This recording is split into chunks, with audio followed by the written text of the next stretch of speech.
Okay, good morning students. Now you have to see the development of dicot embryo, how they are formed. Some of the stages it will occur. The stages involved in the development of dicot embryo, for example, Capsella bursa pastoris. Here onagod or cruciferous type is given in figure. Here the embryo develops at micropylary end. The embryo will develop at the edge of micropylary end of embryo cell.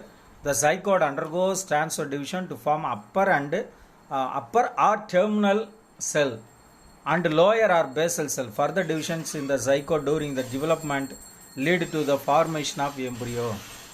The embryo undergoes globular structure, heart-shaped structure before reaching a natural stage. The mature embryo has a radicle, two cotyledons and a plumule. Radicle as well as two cotyledons and a plumule also present. You can see the diagram of the dicot embryo. There is a zygote, two-celled proembryo it will present, four-celled proembryo also present. Then globular stage embryo, heart-shaped embryo and mature embryo. Mature embryo in a root system. There is plumule, cotyledon, radicle, root cap also present in a mature embryo. Cotyledon, hypophysis, radicle, root cap and a suspensor. These are present in that embryo sets. The next one is seed. What do you mean by seed? The seeds is a normal germination part of this plant. Here the ovule is transferred after post-fertilization. Seeds are formed. The fertilized ovule is called seed and possesses an embryo, endosperm and protective coat. Seeds may be endospermous wheat, maize, barley and sunflower, or non-endospermous bean, mango, orchids and cucurbits. Here for example, for dicot seeds, sisal seed is used. The mature seeds also attached to the fruit wall by a stalk is called funicules. The funicules disappears having a scare called hilum. Below the hilum, a small pore called micropyle is present. It facilitates entry of oxygen and water into the seeds during germination only it will occur. Then each seed has a thick outer covering called seed coat it will present. The seed coat is developed from the integuments of the ovule. The outer coat is called testa and the inner coat is called as tegmen. The outer coat hard, whereas the inner coat is very thin in nature. Membranous seed is called tegmen. In pea plant, the tegmen and testa are fused. Two cotyledons laterally attached to the embryonic axis and store the food materials in peas, whereas the other seeds like castor, the endosperm contains the reserve food. And the cotyledons are very thin. The portion of embryonal axis projecting beyond the cotyledon is called radicle or embryonic root. The other end of the axis called embryonic root system is plumule. Embryonal axis above the level of cotyledon is called epicotyle, whereas the cylindrical region between the level of cotyledon is called hypocotyle. Epicotyle means nothing but the cotyledons. Above the cotyledon region is called epicotyle. Below the cotyledon region is called hypocotyle region. The next one is Oryza sativa. There is a monocot seeds. The seed is paddy. The seed of paddy is one-seeded and is called caryopsis. Each seed remains enclosed by a brownish husk which consists of glumes arranged in two rows. The seed coat is a brownish membranous layers closely adhered to the grain. Endosperm forms the bulk of the grain and it is stored to tissue. It is separated from the embryo by a definite layer is called epithelium. The embryo is small and consists of one skeletal shaped cotyledon known as scutellum, present towards the lateral side of embryonal axis. A shoot axis with plumule and radicle protected by the root cap is present. The plumule is surrounded by a protective sheath called coleoptile. The radicle, including root cap, is also covered by a protective covering, a sheath called coleorhizoids, coleoptile. Coleoptile means nothing but the upper part of this plant. Coleorhizates, there is a soil below the soil level, coleorhizates are also present. The scutellum supplies the growing embryo with the food material absorbed from the endosperm with the help of the epithelium. You can see the diagram of this one, monocot seeds and dicot seeds. The first one is monocot seeds, so Voraces sativa. Here endosperm, scutellum, coleoptile, pseudofax, radicle, root cap, coleorhizates also there. Caryopsis, entire fruits, and also in a dicot plant, testa and tegma. Seed entire, radicle also present, and plumule, cotyledon, testa. Outer layer, tegmen in a testa is outer layer. Tegmen is in a layer of this one, and seed coat opened, radicle also present, plumule also present in this region. Okay, next one is apomixis. Reproduction involving mostly fertilization in flowering plants is called ampemixis. And whereas reproduction does not involve in union of male and female gametes is called apomixis.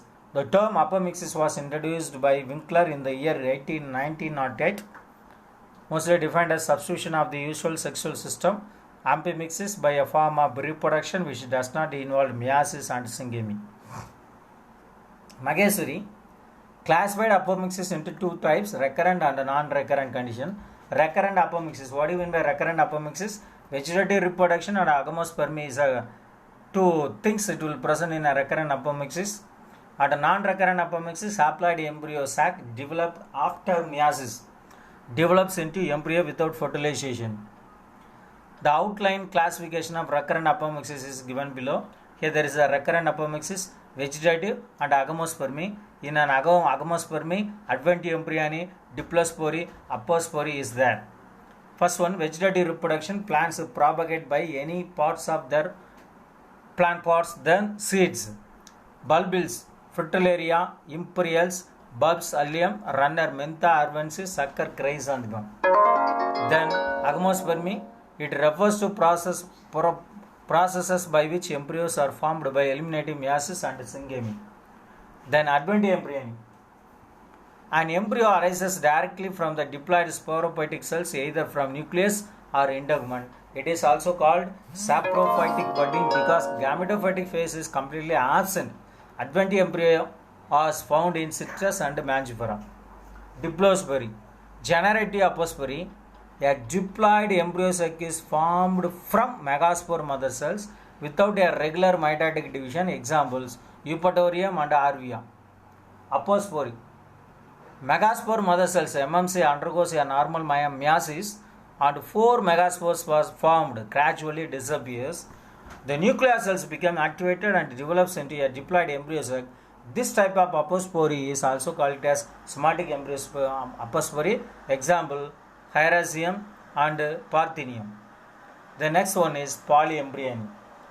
Then apomixis, polyembryony, parthenocarpy. These are the 3 or 4 important questions it will present. Okay, next one is polyembryony. Occurrence of more than one embryo in a seed is called polyembryony. Poly means many. Okay, here the first case of polyembryony was reported in certain oranges by Arnold Leeuwenhoek in the year 1719. Polyembryony is divided into 4 categories based on its origin. Here you can see the diagram. Zygotic embryo is there, and endosperm and antipodal embryo. Here there are different kinds of embryos are formed in various regions. Okay, polyembryony, embryo sac, almus, glabra, sowing, zygotic and antipodal embryo. First one, cleavage embryony. Example, orchids are there. Formation of embryo by cells of embryo sac other than egg, synages, astelochia, antipodals, almus and endosperm. Polanophora. Then development of more than one embryo sac within the same ovule, derivative of same MMC, derivative of 2 or more MMC casuarina is there. Then fourth one is activation of some saprophytic cells of the ovule. Nucellus, integument, citrus and Syngenium is there. Okay, then what are the practical application of polyembryony? The seedlings formed from the nucleus nucellar tissue in citrus are found better clones for orchids. Embryos derived through polyembryony are found virus free. Here parthenocarpy. This is the application of that plants, polyambrine. The next one is parthenocarpy. As mentioned earlier, the ovary becomes the fruit and the ovule becomes the seed after fertilization. However, in a number of cases, fruit-like structures may develop from the ovary without the act of fertilization. Such fruits are called parthenocarpic fruits. Invariably, they will not have true seeds. Many commercial fruits are made seedless. Example, banana, grapes and papaya. Then what are the significance of that parthenocarpic? Seedless fruits most probably produced by horticulture. Seedless fruits have great significance in horticulture. Seedless fruits have great commercial importance. Seedless fruits are useful for the propagation of jams, jellies, sauce and fruits and drinks, etc. High proportion of edible part is more available for parthenocarpic fruits due to the absence of seeds. Okay, thank you students. Up to this one, your first lesson is over. In our last 2 or 4 classes, we studied the natural method, vegetative method, conventional methods, and ovule structure, androecium structure, and some of the characters also you have to study: apomixis, polyembryony, parthenocarpic.